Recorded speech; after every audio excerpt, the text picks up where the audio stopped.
Добро пожаловать в мой канал. Alors que la grève perlée de la SNCF qui débute lundi soir s'annonce très suivie, son président Guillaume Pépi a déjà annoncé dans le JDD que des lignes devraient être fermées. Par ailleurs, les syndicats d'Air France ont également appelé à la grève les 3 et 7 avril. Des perturbations qui pourraient bénéficier à certains comme aux entreprises de covoiturage ou au business des cars Macron. Au contraire, les hôteliers font grise mine et évoquent un taux d'occupation en recul de 10%, lire aussi, Air France, UDF, et Bauer. Après la SNCF, le mouvement de grève s'étend. Le covoiturage va faire le plein agile, réactivé opportuniste. Les startups des nouvelles mobilités n'ont pas mis longtemps à mesurer l'enjeu de la crise ferroviaire. Ultra dominé par Blablacar mais composé de dizaines de jeunes entreprises, l'autopartage compte sur les grèves SNCF pour faire monter à bord les passagers du train restés à quai. Pour Blablacar, pas de doute, le nombre de passagers qui vont embarquer dans une voiture conduite par un particulier, contre rémunération, va battre des records ces jours-ci.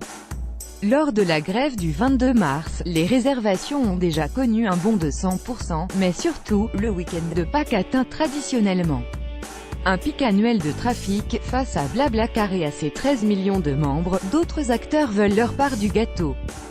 C'est le cas d'Idevroom, filiale de la SNCF mais aussi de Carzo, site européen établi au Luxembourg, qui a acquis une petite notoriété grâce à une offre spéciale, le transport d'animaux de compagnie. Plusieurs plateformes comme Gomor, concurrent direct de Drivey, spécialiste de la location de voitures entre particuliers, se sont aussi diversifiées dans le covoiturage. Lire aussi, grève à la SNCF. Comment se faire rembourser ses billets de train? La grande tendance du secteur reste le développement de l'offre sur les courts trajets. Ces grèves tombent à pic pour aider Blablacar à déployer son nouveau service, Blablalina. Lancé à Toulouse, Rennes, et dans la région parisienne, le spécialiste des trajets du quotidien, de moins de 80 km, va s'étendre ce week-end à toute la France. Les circonstances exceptionnelles de la grève nous ont conduit à ouvrir pour la première fois le service sur tout le territoire et surtout gratuitement, explique Nicolas Bruxon, cofondateur et directeur général de Blablacar. Comme Blablaline, une demi-douzaine de prestataires vont bénéficier du soutien au covoiturage d'Île-de-France Mobilité durant la période de grève. Parmi eux, Caros, application de covoiturage lancée en 2015 qui revendique déjà 300 000 opportunités de covoiturage par jour, les cars Macron vers des records sta au jour distancés par la covoiturage malgré des prix en moyenne 30% inférieurs, les cars Macron attendent eux aussi un pic de trafic ces prochains jours. Une occasion pour lutter contre l'image encore médiocre de leur service. Toutes les enquêtes de satisfaction de nos passagers démontrent que leur expérience à bord est bien meilleure qu'attendue, assure Yvan Lefranc-Morin, patron de Flixbus pour la France, l'un des 3 acteurs nationaux majeurs avec Ouibus et Euroligne Easyline. Avec 14 millions de clients transportés depuis l'ouverture du secteur à la concurrence en août 2015, l'autocar continue sa progression. Pour la seule année 2017, son trafic a enregistré une croissance de 15%, selon l'autorité de régulation des activités ferroviaires et routières, l'ARAFE. Ce week-end et jusqu'à mardi, toutes les compagnies vont mobiliser l'ensemble de leur flotte, et celle de leurs prestataires, autocaristes régionaux.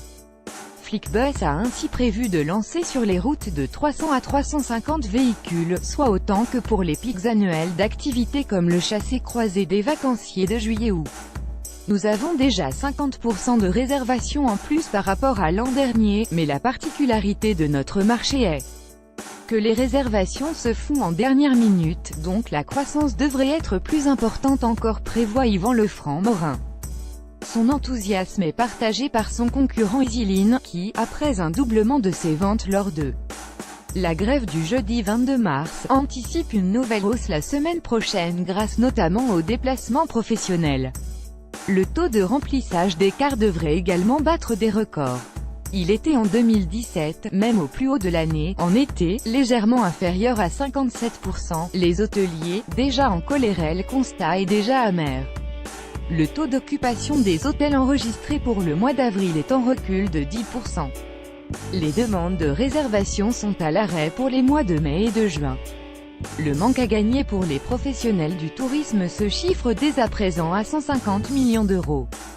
Le calendrier des grèves ferroviaires et dans l'aérien est à contresens des réservations touristiques et hôtelières.